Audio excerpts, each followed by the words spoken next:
Hey guys, welcome back to an all-new episode of Conflicts. Khan here, checking out the all-new Rayfoto RD881.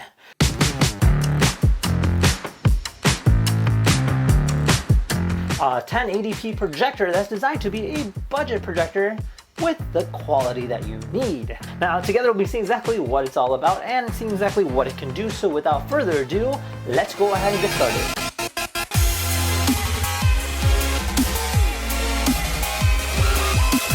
Alright, so this here is our packaging, and this here is our box. This here is our Rayfoto multimedia projector, a multimedia beamer. Now, kind of shows a little blueprint of it here. As you kind of rotate it about, it is an RD881, as we already mentioned, featuring an LED lamp, total power of 110 watts, with a power input of 240. Alright, so we get this lovely looking case, almost looks like a little backpack, and it says Rayfoto there on the front. Comes with a handle, double straps, and then a double zipper. Alright, so inside here we got a lot of different compartments. This is great. You have your projector. We have a user manual, and then we have some cables. Now this includes, looks like standard television featuring a single cord output, HDMI input, as well as a power cable. Now it comes with a remote too, so you can go ahead and use it that way.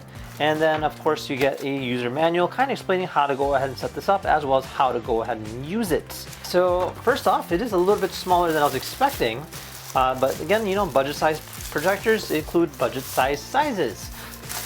Alright, so first thoughts, sporting a really nice looking appearance, including a nice, almost like a satin on black. You do have your button controls on the top, including power, back, menu, as well as control movements. I do see a speaker on the back, so that is great. An infrared sensor. We have our inputs, including an HDMI, two HDMI, so that's cool.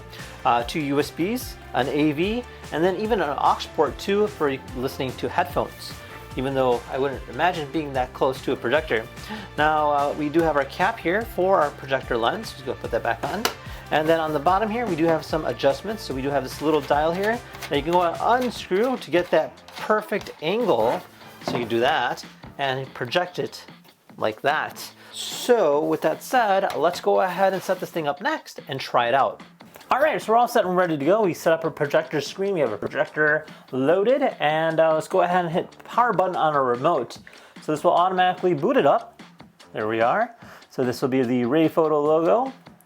And this here will be our main hub, or the main menu, in terms of what we can see and what we can do.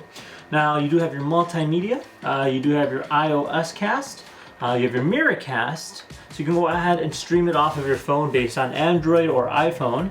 You have your settings, so if you click on that, you can change the network settings, system settings, from different language, Bluetooth, stuff like that. You also have your projector settings, where you can change the different settings and focal length. And then you have your HDMI 1, HDMI 2, and then of course your iOS cable. So it does give you a good amount of features in terms of what you can do. Now in terms of iOS cast, all I gotta do is click this right here and look for it. There we are. Sweet. So right now we are currently screen mirroring with our phone. So we're on our main webpage. So literally I'm having a live feedback of exactly what I see on my phone on the screen there. And I can play videos, I can do a variety of different things. So this here's a channel that focuses on the latest that's so cool. There you go. We do a variety of different things, such as robotic kits, RC. Now the audio that you're hearing is actually coming from the projector. It's actually really good. I can increase the volume. Kickstarter campaigns as well. Now we do push the limits, in which we use our robots and have a robot death battle. That is actually pretty loud. Robots fighting to the end. All right, so I'm gonna go ahead and go back into the main menu, and we're gonna go open up our HDMI 2. I believe that's where it's connected to. But I connected a Nintendo Switch, so let's try this out. All right, so we got a few different games here. And I mean, looks like everything's working just fine. All right, so far it's actually quite accurate, and there's not much of a lag at all. Sonic, Eggman's forces are Alright. surging into the city. We need you here now. Hold on, Tails. I'm on my way. Sweet. So it's working quite well, and the screen's actually pretty good in terms of quality goes. The colors are nice and vibrant. I like that. It's actually kind of good for a budget gaming projector.